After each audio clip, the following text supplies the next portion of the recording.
Lampião, herói ou bandido? Um guerreiro visionário, destemido e inteligente. Ninguém nega as virtudes de Lampião. Exatos 77 anos após a morte do primeiro líder do cangaço, Virgulino Ferreira da Silva, o Lampião, com a áurea de heroísmo que durante algum tempo tentou se atribuir aos cangaceiros, cede terreno para uma interpretação menos idealizada do fenômeno. Lampião idealista, um revolucionário primitivo, insurgente contra a opressão do latifundiário e a injustiça do sertão nordestino. Virgulino não seria um justiceiro romântico, um Robin Hood da Caatinga, mas um criminoso cruel e sanguinário, aliado de coronéis e de grandes proprietários de terras. Historiadores, antropólogos e cientistas sociais contemporâneos chegam à conclusão nada confortável para a memória do cangaço. No Brasil rural da primeira metade do século XX, a ação de bandos como o de Lampião desempenhou um papel equivalente ao dos traficantes de droga, que hoje sequestram, matam e corrompem nas grandes metrópoles do nosso país.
Declaro abertos os trabalhos da primeira sessão da primeira reunião do Tribunal do Júri da Comarca de Cansanção no ano de 2019. Peço ao senhor secretário que verifique.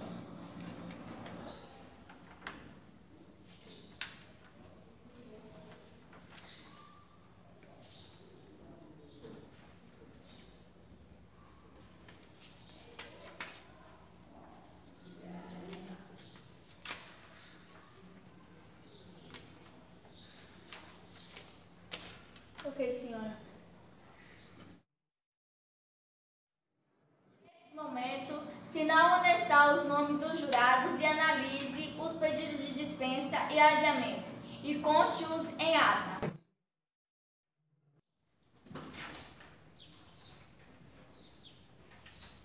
Farei nesse momento a chamada nominal das partes que irão compor a mesa do Tribunal do Júri nessa primeira sessão dessa comarca de Cansanção.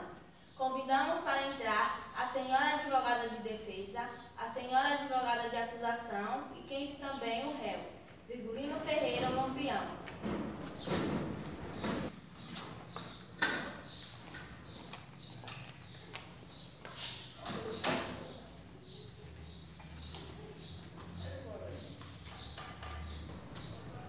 Tendo comparecido o número de 7 jurados, declaro instalada a presente sessão. Aos jurados faltosos, Ivanildo, Cláudio, Aldo Dantas e José Denilson aplicaram a multa de R$ 988, ficando os mesmos destes já sorteados. Para a próxima sessão, conforme o artigo 443, procederei a seguir o sorteio dos jurados suplentes, determinando assim ao secretário que listem seus e os notifiquem para comparecerem no dia 30 de agosto do corrente ano, às 9 horas, para a próxima sessão. Peço a atenção de todos os presentes para o pronunciamento do Ministério Público na pessoa do senhor promotor de justiça, sobre o teor da sentença do julgamento. Vai ser submetido a julgamento do réu Virgulino Ferreira, o Lampião, que é acusado de cometer vários assassinatos e atos de violência no sertão nordestino, nos anos de 1920 a 1930. O homem ignorante, sem caráter, elevado, que seja rebela, que se usa de crueldade para com seus próprios equivalentes sertanistas, a partir do momento que se aposta do poder, jamais será uma figura de respeito, muito pior do que outros líderes, como Hitler, Átila e Stalin. Esses não agrediram seu povo de forma perversa. Lampião judiava de qualquer mediante um código arcaico de caráter bajulatório, quanto mais subserviência tivesse ao seu lado, mais calmo estava. Porém, se revidava da sua conduta, respondia com crueldade impar. São inúmeros os relatos de estupros, malvadezas e judiações a vilarejos, fazendas, residências perdidas no sertão. Essa perversão fazia parte de sua personalidade, o que não é difícil de entender, mas nada de exemplo bom em sua vida, apenas malvadezas e covardias. De sobra, nada de qualquer miserável perverso não seja capaz de realizar. Antes que algum romântico do absurdo defenda, é necessário ponderar que a índole humana é capaz de realizar como política, ou seja, um ou outro ato político de benemerência, aqui a cola para servir de seu esteio da fama. Assim, os mais fascinoras são aqueles que têm obras anunciadas para confundir incaudos, que seja feita justiça nesse tribunal, meritíssimos senhores jurados.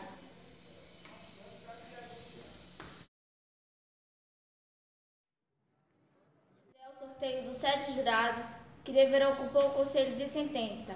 Devo adverti-los, entretanto, que são impedidos de servir no mesmo conselho, marido e mulher, ascendentes e descendentes, sogro, genro ou nora, cunhados ou cunhadas, tio e sobrinho, padrastos ou madrastas. Também não poderão servir os jurados que tiverem parentesco com o juiz, com o promotor, com o advogado, com o réu e com a vítima. Que entre os senhores jurados: Maria Jerusa, Josefa Leonária, Maiara Caline, Gabriele dos Santos, Thaís Galdinho, Ana Glória, Francisca Jásia, José Denilson, Jailson Borges e Natanael Mata.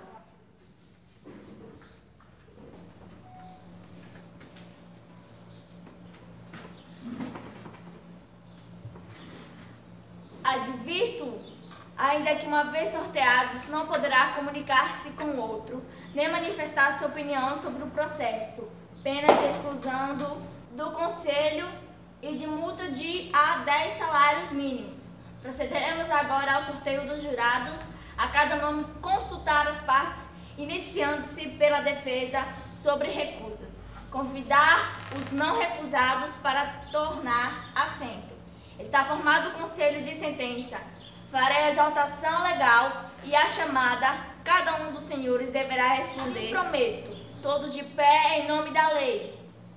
Concito-vos a examinar com imparcialidade esta causa e a proferir vossa decisão de acordo com a vossa consciência e com os ditames de justiça.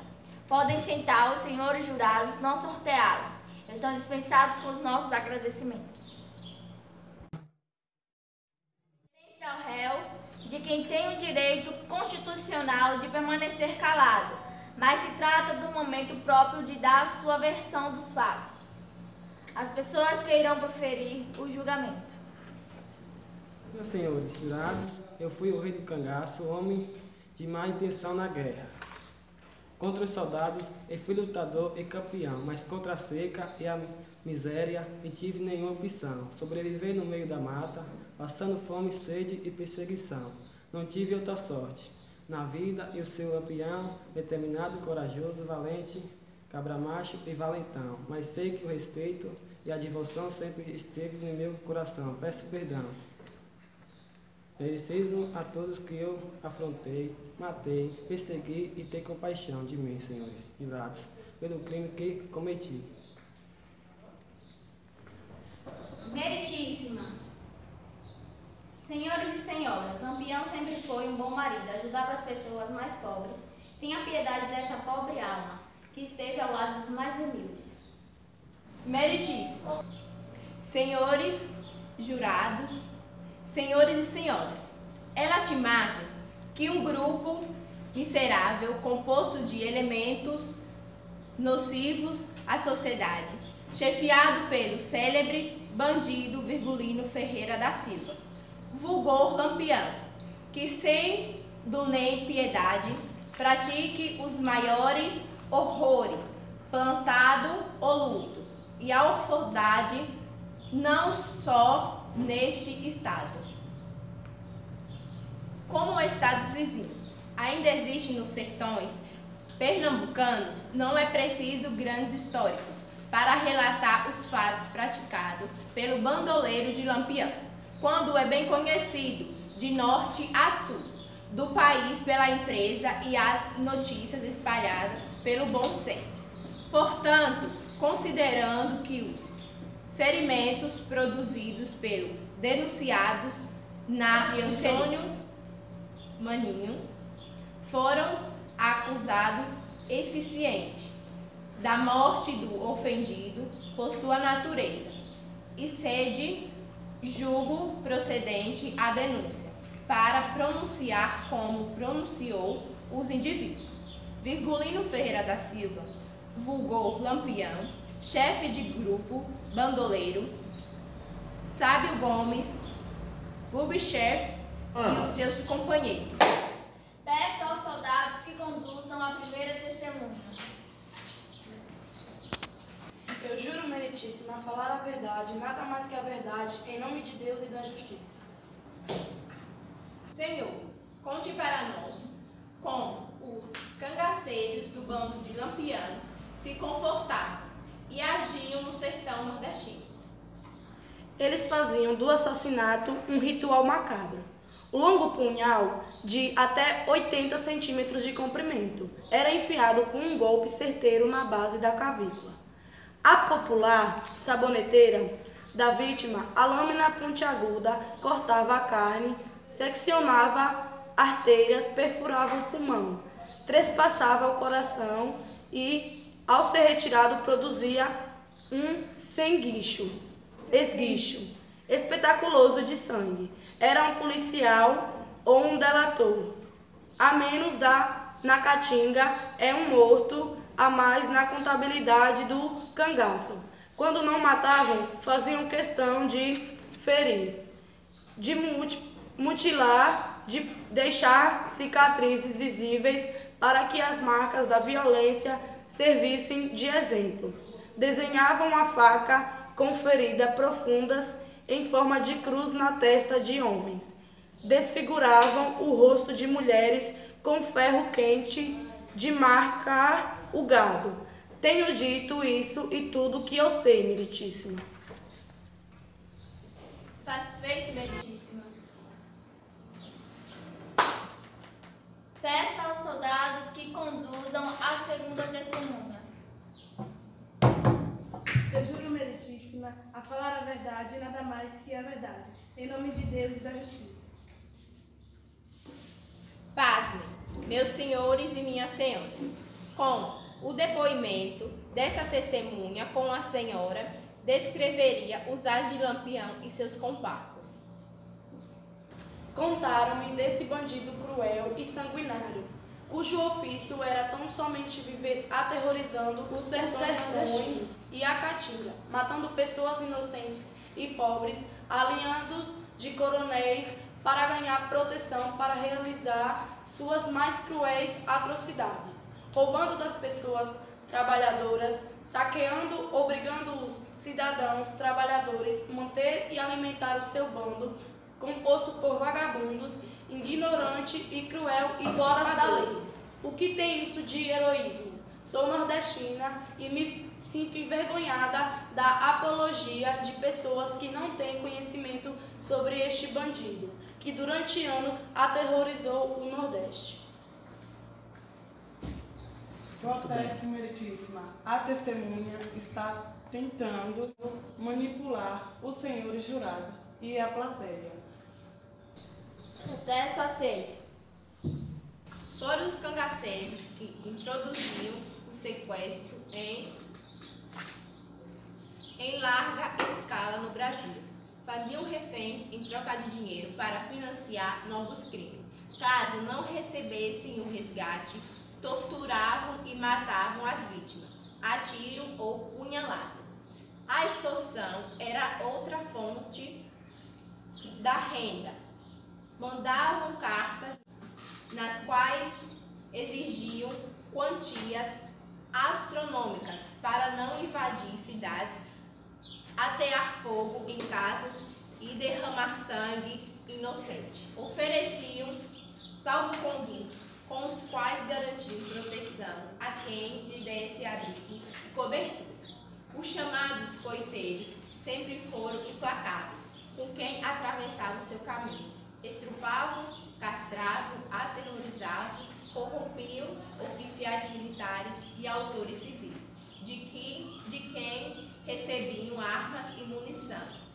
Um arsenal bélico, sempre mais moderno e com maior poder de fogo que aqueles utilizados pelas tropas que os combatiam. Obrigado, meritíssimo.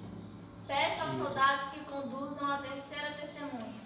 Senhora, que tipo de crimes eram praticados por Lampião e o seu bando? Quantas pessoas tiveram que matar, estrupar, esquartejar, roubar, torturar, degolar, extorquir, aterrorizar, enganar, humilhar e marcar mulheres como gado? Para vocês considerá-lo bandido, como dizem por aí, só os ricos que se forem olhar.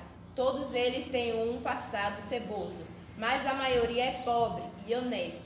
Dificilmente você vê alguém aqui no sertão que apoia esse tipo de coisa. Facionário, ele é um bandido, um calhorda. Nunca vi nenhum feito heróico desse.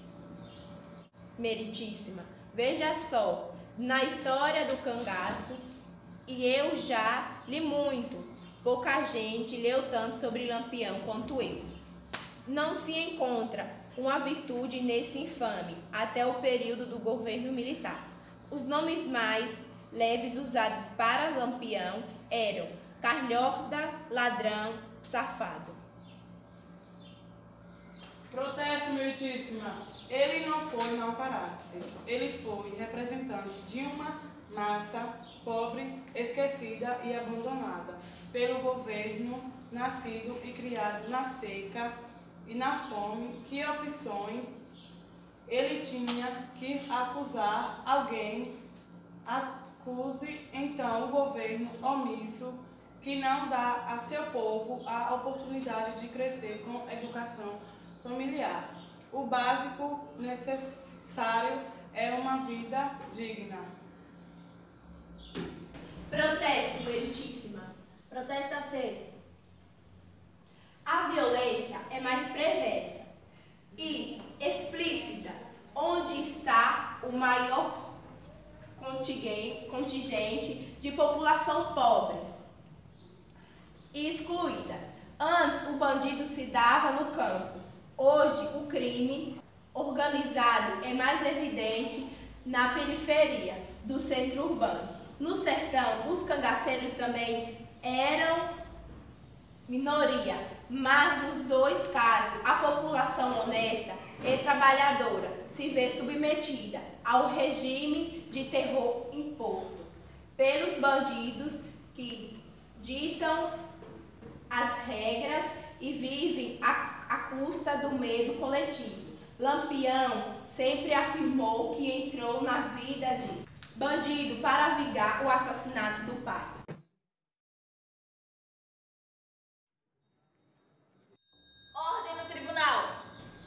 Lampião matou sim, mas é ele culpado de atos desesperados? Numa guerra, soldados matam um aos outros, mas em legítima defesa na guerra, pois eram uma guerra pessoal contra as portas fechadas, que encontrará toda a vida, não só ele, como o sertanejo inteiro. Num país de república, café com leite nordestino não tem voz. Ele se fez ouvir sim. Os soldados do governo atacaram o governo. Tentou calar os gritos de Lampião, sem perguntar o porquê dos gritos. Calar uma alma revolta sem mudar ou melhorar as condições de vida precárias que existem até hoje ainda. A voz de Lampião era violenta sim, mas não injusta. Era o grito sufocado de tantos severinos. Possuem bem, senhores jurados, antes de condenar este pobre homem, que lutava para sobreviver num sertão seco e castigante. Satisfeita, meritíssima?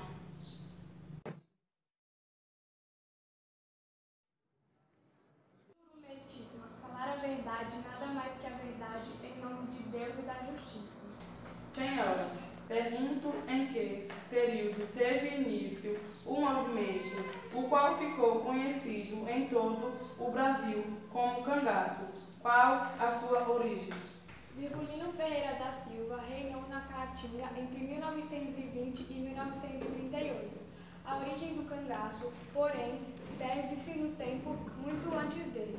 Desde o século XVIII já existiam bandos armados agindo no sertão, particularmente na área onde vingou o ciclo do gato no Nordeste, território onde campeava a violência, a lei dos coronéis, a miséria seca. A palavra cangaço derivou de canga, peça de madeira colocada sobre o pescoço dos bois de carga, assim como o gado. Os bandoleiros carregavam os pertences nos ombros.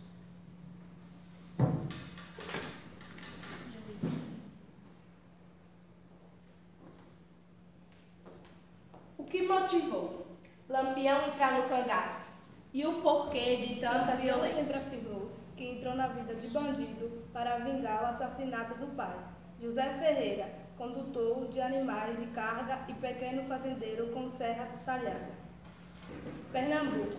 Foi morto em 1920 pelo sargento de policial José Lucena após uma série de hostilidades entre a família Ferreira e o vizinho José Saturnino. No sertão, daquele tempo, a vingança era a honra ofendida. Caminhava lado a lado, fazer justiça com as próprias mãos. Era considerado legítimo, a ausência de vingança era atendida como sintoma de frouxidão moral e tudo que seja meritíssimo.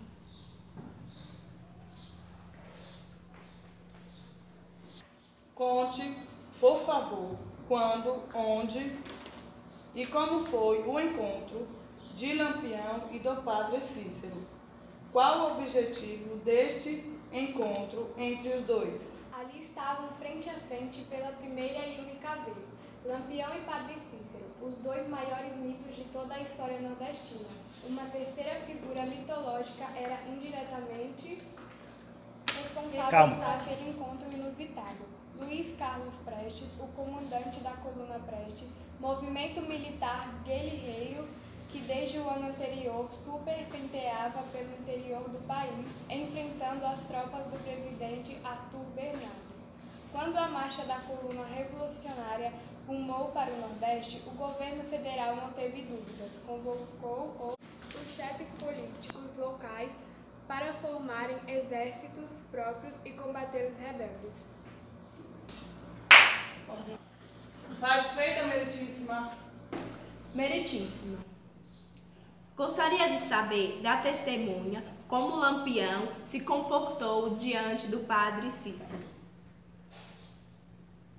Padre Cícero se viu então com um problema nas mãos: recepcionar o famoso bandido e seus cabras na cidade. E mais ainda, cumprir o que estava o que havia sido combinado entre Lampião e o deputado. Com a devida aprovação do governo federal, o cangaceiro deveria receber dinheiro, armas e a patente de capitão do batalhão patriótico. Lampião e outros 49 cangaceiros ocuparam uma casa próxima à fazenda de Floro, nas imediações da cidade, e em seguida alojaram-se em Juazeiro do Norte, no sobrado onde residia João Mendes de Oliveira, conhecido poeta popular da região. Foi lá que, da janela Virgulino, atirou moedas ao povo e onde, durante a madrugada, Padre Cícero encontrou os bandidos, ajoelhados em deferência ao sacerdote. Teriam ouvido o padre tentar convencer seu líder a largar o cangaço, logo após voltar-se da campanha contra Prestes. Ciente da desfeita, o cangaceiro não se preocupou mais em dar combate à coluna Prestes. Já obtiverá dinheiro e armas em número suficiente para seguir seu caminho de bandoleiro. Agora, ostentando orgulhoso da falsa patente militar, tenho dito: isso é tudo que eu sei, meritíssimo. Pergunto à testemunha como era o relacionamento de Maria Bonita com o cangaceiro Lampião e como as mulheres eram tratadas no cangaço. O amor de Maria Bonita e Lampião provocou uma revolução no cotidiano dos cangaceiros. Uma sertaneja amoleceu o coração de pedra do rei do cangaço. Foi Maria Gomes de Oliveira, a Maria Déa, também conhecida como Maria Bonita. Separada do antigo marido, o sapateiro José Miguel da Silva, o Zé do Neném foi a primeira mulher a entrar no cangaço. Antes dela, outros bandoleiros chegaram a ter mulher e filhos, mas nenhuma esposa até então havia ousado seguir o companheiro na vida. Errante no meio da caatinga. O primeiro encontro entre os dois foi em 1929, em Malhada de Caiçara, Bahia, na casa dos pais de Maria, então com 17 anos e sobrinha de um coiteiro, de Virgulino. No ano seguinte, a moça largou a família e aderiu ao cangaço, para viver ao lado do homem amado. Quando soube da notícia, o velho mestre de Lampião, senhor Pereira, estranhou. Protesto, meritíssimo. Não aceito o protesto, caríssima advogada, que a testemunha continue no depoimento. Ele nunca permitiu a presença de mulheres no bando. Imaginava que eles só trariam a discórdia e os ciúmes entre seus cabras, mas depois da chegada de Maria Déa, em 1930, muitos outros cangaceiros seguiram o exemplo de Chico. Mulher cangaceira não, cozinhava, não lavava roupa e, como ninguém no cangaço, possuía casa, também não tinha outras obrigações domésticas. No acampamento, cozinhar e lavar era tarefa reservada aos homens. Elas também só faziam amor, não faziam a guerra. A exceção de Sila, mulher do cangaceiro, de Zé Sereno, não participava dos combates.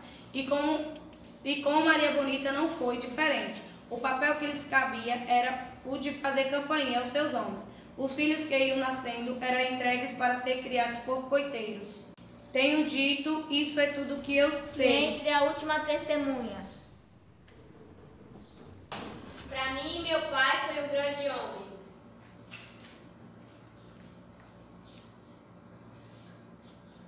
Foi uma pessoa justa. Não digo que ele foi o herói, pois ele tinha um pouco de bandido e um pouco de herói. Se eu disser que ele é só um herói, é porque meu pai tinha um pouco de tudo. Muitas pessoas só conhecem o lado mal, de Lampião. É preciso conhecer também o outro lado de sua história. Porque meu pai entrou no que agia com tanta violência. Hoje no Brasil não há apenas um Lampião, mas vários que fazem da violência um modo de sobrevivência. Pense nisso. Meritíssimo e senhores jurados. Meritíssimo, peço por favor que não o condene. Peço que os senhores jurados se retirem do júri e acompanhem a senhora promotora para proceder à votação do réu e retornem para o resultado do Conselho de sentença.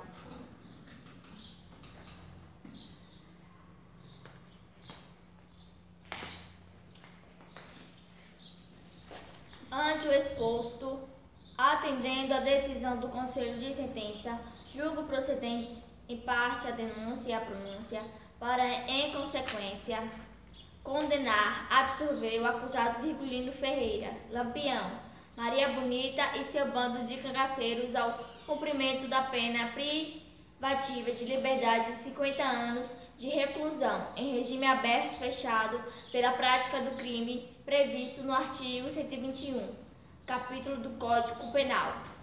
Declaro encerrados os presentes trabalhos relativos à sessão periódica de 2019 do Tribunal do Júri Popular desta comarca. Agradecemos os promotores de justiça, as testemunhas, aos jurados e todos os presentes. Um agradecimento especial à participação de todos. Muito obrigada.